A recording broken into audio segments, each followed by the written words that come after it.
اور اگر پولیس نے کارروائی نہ کی تو جو ہمارا اعلان ہے جس لیے یہ بندے آئے ہیں اس کتے کو گھر کے اندر جا کے میں کتوں کی طرح گھسیٹ کے لے کے آؤں گا تھانے میں. اس کی آپ ہسٹری دیکھیں. نماز کا اس نے مذاق اڑایا, مدینہ پاک اور مکہ شریف کا اس نے مذاق اڑایا کہ یہاں معاذ اللہ اس نے بولا کہ یہاں جو ہے وہ سکون نہیں ہے. اس کے بعد اس نے آج 295A 295C کے بارے میں اس نے بکواس کی ہے اور انتہائی تضحیک امیز. ہمارا تو یہ قانون ناموس رسالت ہے. ہم تو یہ کہتے ہیں کہ ہم سارے مر جائیں گے, حضور کی عزت ناموس کا جو قانون ہے اس کی طرف کسی کتے کو بھوگنے نہیں دیں گے. That's it. السلام علیکم جی. اس وقت میں موجود ہوں تھانہ نشتر کے باہر اور آپ نے رجب بٹ کی ویڈیو دیکھی کچھ دن پہلے وائرل ہو رہی تھی اور اس کے خلاف اس وقت تھانہ نشتر کے باہر ہزاروں لوگ رجب بٹ کے خلاف FIR کروانے کے لیے آپ پہنچ گئے ہیں. اب میرے پیچھے دیکھ سکتے ہیں ہزاروں لوگوں کا جو مجمع اس وقت رجب بٹ کے خلاف FIR دینے کے لیے آگے ہیں اور یہاں پر ایک جو سینئر ان کے علامہ صاحب ہیں وہ بھی آ رہے ہیں. ان سے میں بات بھی کروں گا. لوگوں کو مکمل دیکھیں اور پوچھتے ہیں ان سے کس چیز کی FIR کروانے کی لسٹ پر آ رہا ہے. یہ دیکھیں جی, یہ تھانہ نشتر ہے اور یہاں پر یہ دیکھیں یہ ہجوم بہت زیادہ سینکڑوں کی تعداد میں لوگ یہاں پر ہیں اور ایک بہت بڑا قافلہ ایک سامنے آ رہا ہے.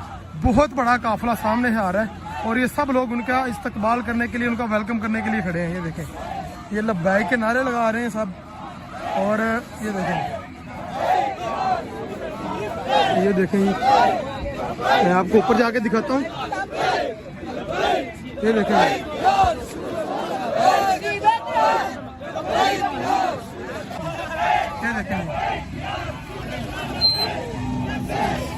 جی.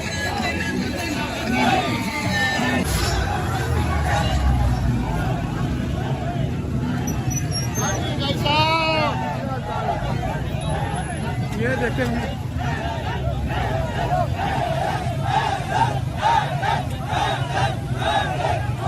اس گاڑی میں جی جو حضرت صاحب نے آنا تھا.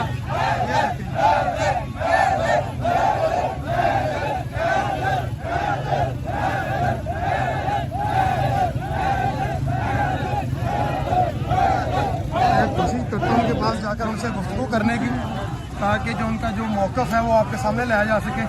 لیکن ابھی رش اتنا زیادہ ہے کہ شاید مجھے آگے جانے میں بہت دشواری کا سامنا کرنا پڑے گا. میں کوشش کرتا ہوں آگے جا کے بات کرنے کی اور آپ کو بھی سناتے ہیں ان کے الفاظ کو کیا. میں بھی ایک یوٹیوبر ہوں اور میں نے الحمدللہ جتنی بھی ویڈیوز بنائی ہیں تو اسلام کا دامن پکڑ کے اور اسلامی تعلیمات بنائی ہیں.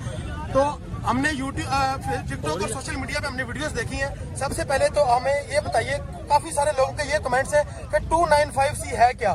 ہمیں تو پتا ہے لیکن جو ہمارے ناظرین دیکھنے والے ہیں کائنڈلی ان کو تھوڑا سا گائیڈ کر دیں. اور اس کے بعد جو رجب بٹ نے جس کے خلاف آپ یہاں پر آج اکٹھے ہوئے ہیں اس کے بارے میں بتا دیں کہ کس چیز کی آپ FIR کروائیں گے اور اس نے کیا جرم کیا ہے.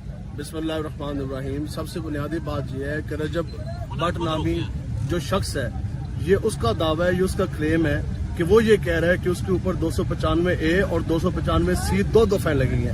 295A پاکستان پینل کوڈ تعزیرات پاکستان کی وہ دفعہ ہے کہ جس میں آپ مسلمانوں کے ایمانی جذبات مجروح کرتے ہیں, دین کا شاعر یا کسی چیز کا مذاق اڑاتے ہیں, تضحیک آمیز رویہ رکھتے ہیں.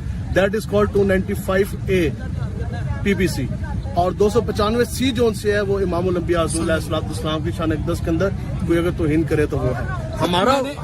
میں نے اس کا بھی جو ہے ID کارڈ پہ میں نے اس کا جو ویریفیکیشن کیا, اس کا میں نے CRO کروایا ہے. اس کے اوپر 295A اور 295C دونوں میں سے کوئی پرچہ نہیں ہے اس کے اوپر. دیکھیں یہ تو آپ کہہ رہے ہیں نا, ہم تو یہ پوچھنے آئے ہیں کہ جو شخص خود یہ کہے کہ میں دہشت گرد ہوں, جو شخص خود یہ کہے کہ میرے اوپر 295C اور 295A کا پرچہ ہے, تو یہ تو جو ہمارے ادارے ہیں, جو ہمارے انسٹیٹیوٹس ہیں, بالخصوص law enforcement agencies plus police force, یہ تو اس کی کریڈیبلٹی کے اوپر جو ہے وہ کوشچن مارک ہے. ہم تو یہ پولیس سے پوچھتے آئے ہیں کہ اس کو کسٹڈی میں لیں اور آپ جو ہے اس سے انٹروگیشن کریں, انویسٹیگیشن کریں. لیکن یہ تو تب بھی ہوگا نا جب first information report FIR launch ہوگی, تو وہ ہم کروانے آئے ہیں. اور انشاءاللہ یہ تو ابھی جس طرح مسلمانوں کے جذبات مجروح ہیں, اور آپ سوچ سکتے ہیں کہ بینگ اے مسلم کوئی شخص جس طرح اس نے 295A اور 295C کا مذاق اڑایا ہے, جس تضحیک آمیز طرح اس نے یہ دونوں ریفرنسز اس سے دیے اور اس طرح وہ تضحیک اڑا رہا ہے, اس طرح تو ہو ہی نہیں سکتا نا کہ مسلمان ایسے کرے. اور اس کے بعد اوپر سے وہ کہتا ہے جی میں نے معافی مانگ لی. یہ تو اسی طرح ہی ہے کہ آپ جناب ہزار بندے مارے اور اس کے بعد آپ کہہ دیں کہ میں نے معافی مانگ لی, تو اگنورنس آف لا نمبر 1.